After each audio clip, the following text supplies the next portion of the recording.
بسم اللہ الرحمن الرحیم۔ السلام علیکم ناظرین، میں ہوں آپ کا میزبان عبدالجبار گجر اور آپ دیکھ رہے ہیں میرے ساتھ میرا یوٹیوب اور فیس بک چینل۔ اللہ پاک سے دعا ہے کہ اللہ تعالیٰ آپ کو صحت اور تندرستی والی زندگی عطا کرے۔ محترم ناظرین، میں نے ایک سلسلہ شروع کیا ہوا ہے کہ سلطنت عثمانیہ کے سرداروں کے حوالے سے میں آپ کو بتاتا رہتا ہوں کہ ان کے کون سے سلطان کب آئے، جس میں آپ مجھے بہت پذیرائی دی۔ آپ کی پذیرائی کو دیکھتے ہوئے میں نے یہ سلسلہ شروع کیا۔ تو آج ہم ذکر کریں گے 13ویں سلطان کا کہ اس نے اپنے بھائیوں کو کیوں مروایا، اس نے فوج میں کیا انعامات تقسیم کیے، اس دور میں یورپ نے دوبارہ سر کیسے اٹھایا، شاہ ایران نے اس سے اپنا علاقہ واپس کیسے لیا، اس کے استاد نے سعد الدین نے اسے کیا کہا، اور اس کی والدہ صوفیہ کا کتنا بڑا ہاتھ تھا اس پر، کہ سلطان جو تھا یہ محمد ثالث یعنی کہ ثالث 3۔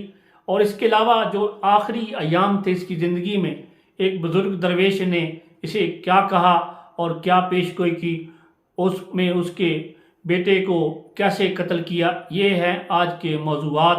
مگر اس سے پہلے محترم ناظرین، آپ کو یہ بتاتے چلیں کہ ہم نے اس کو سلطنت عثمانیہ کو، یہ ارطغرل غازی اور عثمان، ان کی فتوحات کے بعد اس کو شروع کیا کہ اس نے کیسے پھر یہ سلطنت عثمانیہ قائم کی، اور پھر محمد خان نے قسطنطنیہ کیسے فتح کیا۔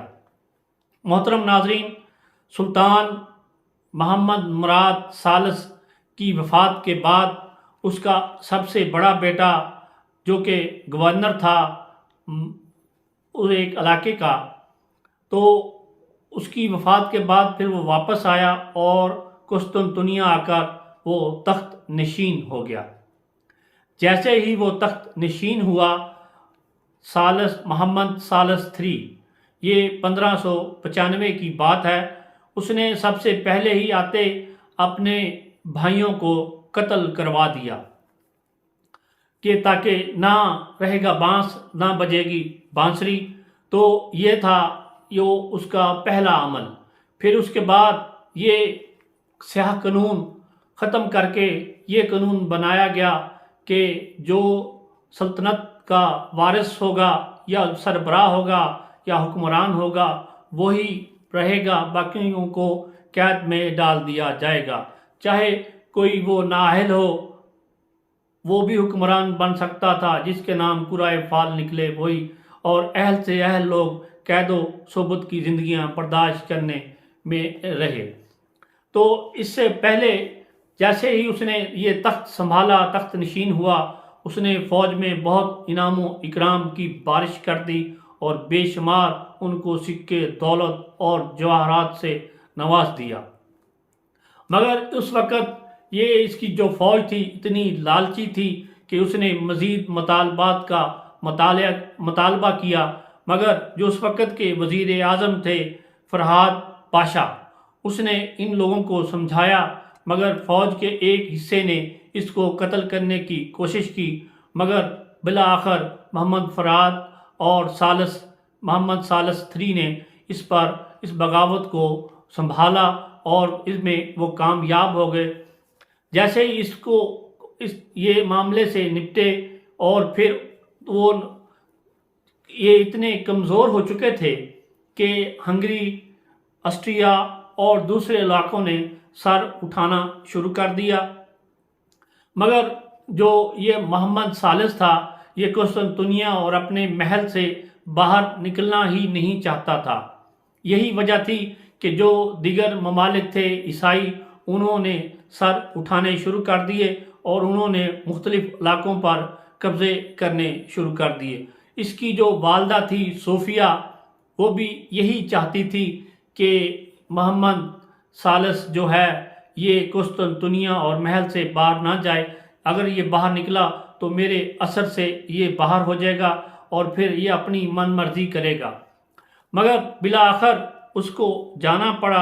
ادھر جنگ کہ یہ حالت تھی کہ جو اس وقت کا شہنشاہ تھا میکسی اور جنرل کون فلفی، اس نے عثمانی فوجوں کو شکست دیتے ہوئے دریائے ڈینو تک فتح حاصل کر لی۔ جیسے ہی وہ دریائے ڈینو تک پہنچے تو محل اور قسطنطنیہ میں یہ ایک شور برپا ہو گیا کہ یہ کیا ہو گیا سلطنت عثمانیہ کو۔ ہر بندے نے کہا کہ سلطان کو خود اس جنگ میں شرکت کرنی چاہیے اور ان کی سرکوبی کرنی چاہیے، مگر سلطان تھا کہ اپنے محل سے باہر نکلنا پسند ہی نہیں کرتا تھا۔ اس وقت ان کے استاد سعد الدین آئے۔ سعد الدین نے سمجھایا کہ بیٹا اگر تم سلطان ہو اور تم ہی نہ نکلے تو پھر یہ ہماری جو افواج ہے یہ کیسے آگے بڑھے گی، ایک سردار کے ہوتے ہوئے، ایک سلطان کے ہوتے ہوئے۔ بالآخر اس کو اپنے استاد کی بات ماننی پڑی اور وہ باہر نکلے۔ پہلی بار اس جنگ میں مسجد نبوی کا علم لے کر نکلے، جس سے افواج میں جذبہ، جوش اور ولولہ پیدا ہو گیا، اور اس فوج کو جو 3 اس کے سپہ سالار تھے مقرر کیے گئے، جو صدر اعظم ابراہیم پاشا یعنی کہ وزیر اعظم تھے، وہ حسن بن ساکولی پاشا اور محمد ساکولو پاشا، یہ 3 سپہ سالار تھے۔ پہلے دن ہی جیسے یہ جنگ شروع ہوئی تو وہ بلغاریہ کو چھوڑ کر بھاگ نکلے۔ 24 اکتوبر 1596 کی یہ بات ہے۔ پھر دوسرے دن جیسے ہی دوبارہ ان مد مقابل یہ افواجیں آئیں تو عثمانی فوج کو شکست ہوئی۔ سلطان نے واپس قسطنطنیہ جانے کا ارادہ کیا۔ پھر سعد الدین میدان میں آئے۔